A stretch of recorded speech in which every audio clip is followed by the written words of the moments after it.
حضرت آدم کی تخلیق سے پہلے اللہ پاک نے دو طرح کی مخلوقات پیدا کر رکھی تھیں، نوری اور ناری۔ فرشتے نور سے پیدا ہوئے تھے، اسی لیے انہیں نوری مخلوق کہا جاتا ہے۔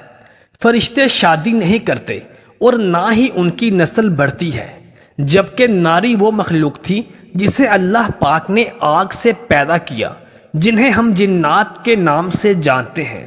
ابن خلدون اور درجنوں روایات میں ہے کہ سب سے پہلے سمہون جن کو آگ سے پیدا کیا گیا، اس کے جوڑے میں ایک لڑکی کو بھی پیدا کیا گیا۔ سمہون نے اس لڑکی سے شادی کی، اس کی نسل میں بڑی تیزی کے ساتھ اضافہ ہوا اور دیکھتے ہی دیکھتے اس کی نسل پوری زمین پر پھیل گئی۔ یہاں یہ یاد رکھنے کی بات ہے کہ نوری مخلوق آسمانوں میں رہتی تھی اور ناری مخلوق کا بسیرا اللہ پاک نے زمین کو بنایا تھا۔ جب اللہ تعالیٰ نے جنات کو پیدا کیا تو شروع میں یہ بھی فرشتوں کی طرح انتہائی اللہ کے تابع فرمان تھے اور اللہ تعالیٰ کی عبادت بھی کرتے رہتے تھے۔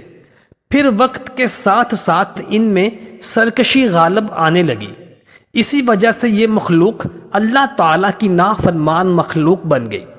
جنوں میں سے ایک جلیبہ نامی جن تھا۔ جلیبہ کی شادی تبلیس سے ہو گئی۔ یہ دونوں بہت ہی طاقتور اور جسامت میں کافی بڑے تھے۔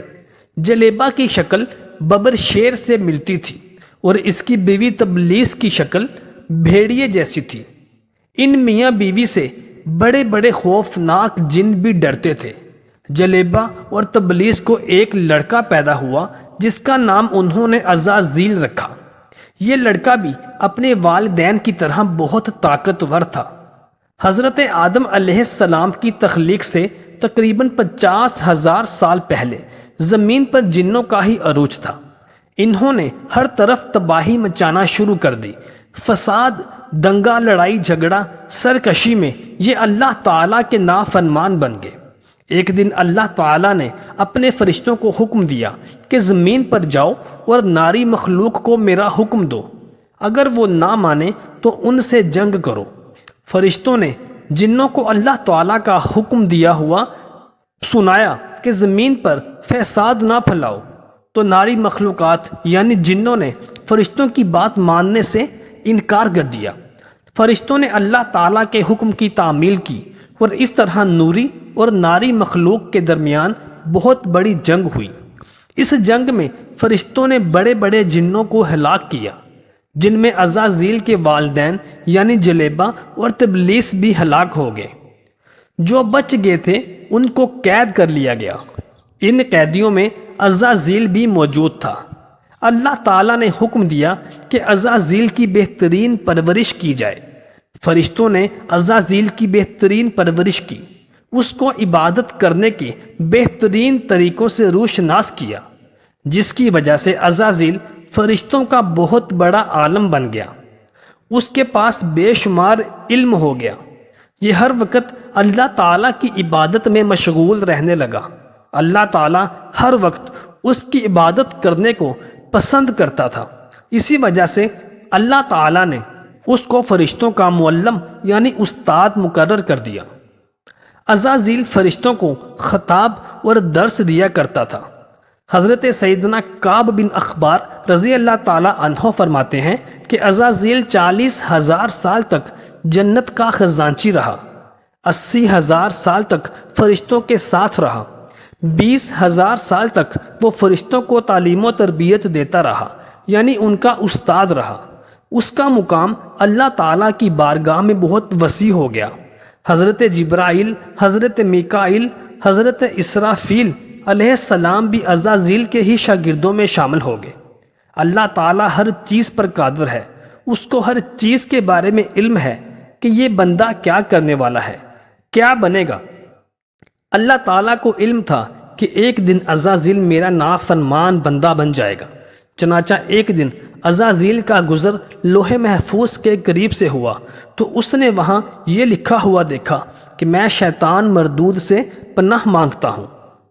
اس تحریر کو پڑھنے کے بعد وہ 200 سال تک رو رو کر اللہ تعالیٰ سے مغفرت مانگتا رہا۔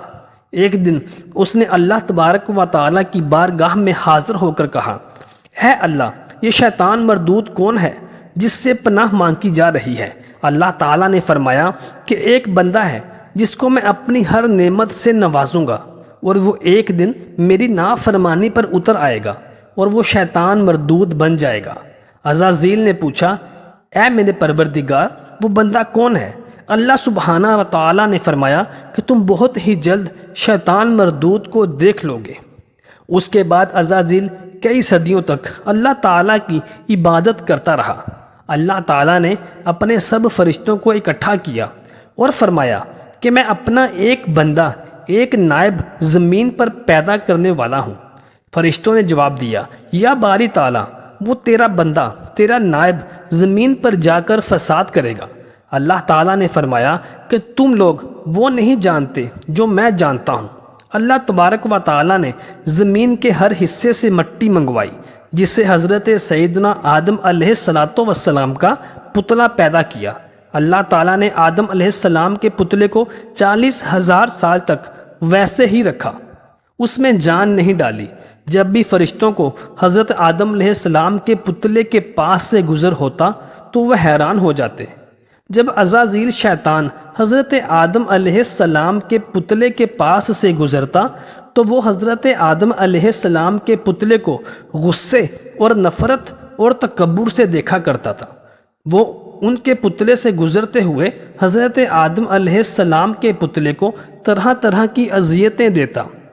وہ یہ سمجھتا تھا کہ یہاں بس میں ہی اللہ تعالیٰ کا خلیفہ اور نائب ہوں۔ ایک دن اللہ تبارک و تعالیٰ نے آدم علیہ السلام کے پتلے میں جان ڈالی، روح ڈالی۔ سب فرشتوں کو حکم دیا کہ تم سب حضرت آدم علیہ السلام کو سجدہ کرو۔ تمام فرشتے سجدے میں جھک گئے، لیکن عزازیل شیطان نے سجدہ نہ کیا اور کہنے لگا کہ یا باری تعالیٰ، تو نے مجھے آگ سے پیدا کیا ہے، جبکہ یہ مٹی سے پیدا کیا ہوا تیرا ایک نائب ہے، میں اس کو سجدہ کیسے کر سکتا ہوں؟ اللہ تبارک و تعالیٰ نے حکم دیا کہ تو جنت سے نکل جا، تو شیطان مردود ہو چکا ہے۔ اللہ تعالیٰ کا حکم سنتے ہی عزازیل جان گیا کہ وہ شیطان مردود میں ہی ہوں جس سے پناہ مانگنے کا حکم دیا گیا تھا۔ عزازیل جب شیطان مردود بن گیا تو اس نے اللہ تبارک و تعالیٰ سے قیامت تک زندہ رہنے کی مہلت مانگی، تو اللہ تعالیٰ نے کہا، میں تجھے قیامت تک زندہ رہنے کی مہلت دیتا ہوں۔ شیطان نے کہا، میں تیرے بندوں کو بہکاؤں گا۔ اللہ تعالیٰ نے کہا کہ جا میرے بندوں کو بہکا، جو تیرے پیچھے چلیں گے میں ان سے اور تیرے ساتھ اپنی جہنم کو بھر دوں گا۔ تو میرے بندوں کو بھٹکائے گا، بہکائے گا تو میری رحمت بہت وسیع ہے، ان میں سے جو توبہ اور ندامت کرنے والے ہوں گے ان کو میں معاف کر دوں گا۔ اللہ تعالیٰ نے شیطان مردود کے گلے میں لعنت کا توق قیامت تک کے لیے ڈال دیا۔ اس طرح شیطان مردود اللہ تبارک و تعالیٰ کی رحمت سے دور ہو گیا۔ روایات میں آتا ہے کہ جب قیامت کے نزدیک دوسرا سور پھونکا جائے گا تو اس وقت اللہ تبارک و تعالیٰ شیطان مردود کو موت کا مزہ چکھائے گا۔ اس کے بعد شیطان مردود کو ہمیشہ ہمیشہ کے لیے جہنم کی آگ میں داخل کر دیا جائے گا۔ اللہ تعالیٰ سے دعا ہے کہ اللہ تعالیٰ ہمیں شیطان مردود کے ہر فتنہ اور فساد سے بچنے کی اور اللہ تبارک و تعالیٰ کے احکامات پر عمل پیرا ہونے کی توفیق عطا فرمائے۔